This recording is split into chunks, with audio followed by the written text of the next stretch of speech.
So we're speaking to Jim Brandenburg at Grays of Westminster, and so welcome back, Jim. So good to be back, Gray. One of my favorite places in the whole world. Well, it's fun to bring guests here and show them around. Well, thank you. Now, I understand that you were chosen by Nikon Japan to do the testing on the D800, and I'd like to know what your initial experiences were. What were the challenges for you? The challenges were to take seriously the assignment, and that I was warned that this camera was so incredibly sharp that I couldn't get by with my old sloppy camera habits. And I thought, well, and I talked to the technicians, and they said, you'll see the difference in f-stops, in sharpness.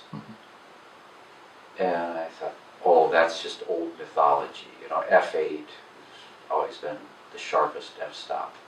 In the old mythologies, I thought, in fact, I could see the difference. Shooting at different f-stops, I could see some differences.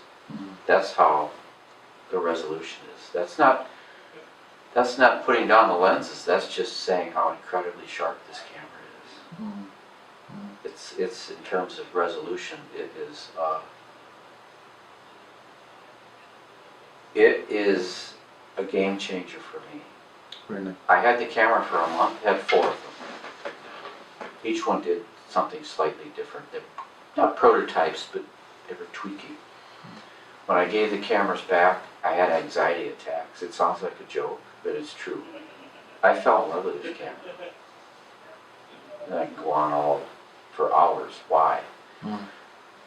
But it's one of those dreams come true where you have a small box, but it's really almost a 4x5 with the hood and the big tripod. And I have a print hanging in my home that's 44 inches that I made from this camera.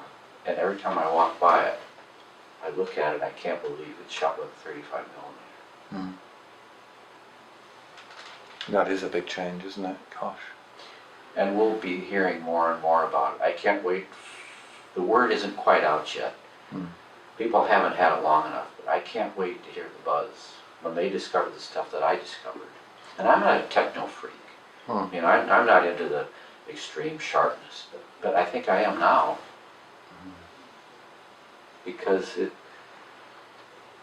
I actually saw my perspective on photography change. I always wanted to have Hasselblads and 4x5s, but they were clumsy, kind of expensive back when I was starting, and very time consuming and fussy. The images are upside down. I'm able to achieve, to me, near 4x5 quality with this. Certainly medium format.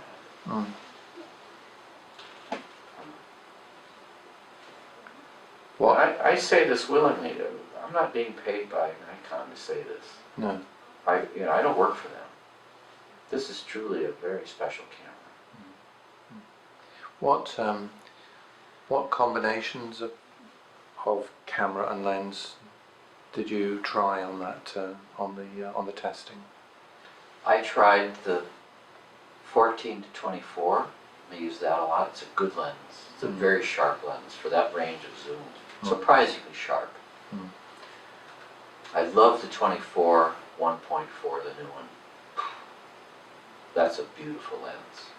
The 85 1.4. I use the 35 1.4. All 3 of those are the new lenses. They are sharper than previous lenses. The 70-200 was magnificent. That's the prime shot that I talked about that I hang on my wall. That's the lens that really sang for me. I tried a 50. I think it was an f1.4. I'm not sure which one. But I would say that the 2 lenses I will use the most are the 14 to 24 and the 70 to 200. And I'll use the primes. I've never used prime lenses, but I'll use the new 24 and the 85 more. I'll keep them with me now. Fantastic.